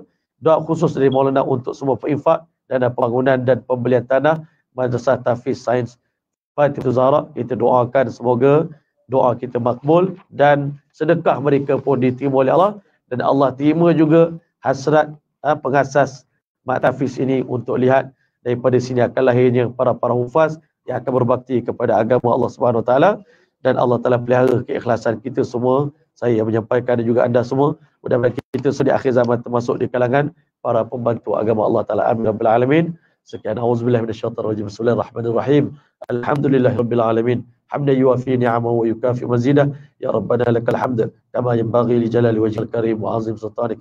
Allahumma shalli ala sayyidina Muhammad wa ala ali sayyidina Muhammad. Afdalus salawatika bi'adadi ma'lumatika wa barik wa sallim. Ya Allah, Tuhan kami bersyukur kehadrat-Mu ya Allah. Kau lahirkan kami sebagai manusia ya Allah, sebagai umat Nabi Muhammad SAW ya Allah. Tetapi selaku manusia kami tak lari daripada salah dan silap ya Allah. Kemana pun kami bergerak, kami melakukan dosa dan maksiat ya Allah. Maafkan kami ya Allah. Terutama dosa hati kami ya Allah. Hati kami selalu tidak ikhlas ya Allah. Hati kami penuh dengan sifat-sifat mazmumah ya Allah. Sucikanlah hati kami ya Allah. Gantikan dengan sifat-sifat mahmudah ya Allah. Kurniakan ikhlas ya Allah. Kurniakan taqwa ya Allah. Kurniakan wara' ya Allah. Kurniakan zuhud kepada kami ya Allah. Kurniakan sifat qanaah kepada kami ya Allah. Ya Allah, kami hidup kami sementara di dunia ini ya Allah. Peluang untuk kami mencari redha-Mu ya Allah. Untuk kami perbanyakkan iman dan amal soleh kami ya Allah. Ya Allah, kami berikanlah kepada kami cahaya di pada masyarakat ya Allah. Bila kami kenyang daripada masyarakat ya Allah. Bila kami selamat daripada segala keburukan daripada masyarakat Allah. Hindarkan kami semua daripada ketakutan ya Allah. Wala tukhzina yaumil qiyamah. Ya Allah, jangan hinakan kami di hari kiamat nanti ya Allah. Jangan kau malukan kami di hadapan seluruh makhluk ya Allah. Kami tahu kami banyak salah dan silap ya Allah. Terutama salah kami dengan Quran ya Allah. Walaupun kami penghafal Quran, banyak juga kekurangan kami ya Allah, kesilapan kami ya Allah. Ampunkan dosa kami ya Allah. Ampunkan dosa guru-guru kami ya Allah. Ampunlah dosa mudir madrasah ini ya Allah. Ampunlah dosa murid-murid kami ya Allah. Ampun dosa penginfak madrasah ini ya Allah. Terimalah segala hajat mereka ya Allah. Di antara mereka yang dah berkahwin tidak ada anak ya Allah, kurniakan anak kepada mereka ya Allah. Yang berhutang ya Allah, selesaikanlah hutang mereka ya Allah. Yang ada penyakit, kau sembuhkanlah segala penyakit mereka ya Allah. Berbagai-bagai hajat dunia akhirat kau kabulkanlah kami ya Allah. Ya Allah, terkami selamatkan kami daripada kesengsaraan hari kiamat ya Allah. Permudahkan hisab untuk kami ya Allah. Permudahkan mizan untuk kami ya Allah. Permudahkan kami melintas di atas siratal mustaqim ya Allah. Ya Allah, kami takut ya Allah. Kami tergolong di kalangan mereka yang tidak ikhlas ya Allah. Ya Allah, kami bantulah kami ya Allah.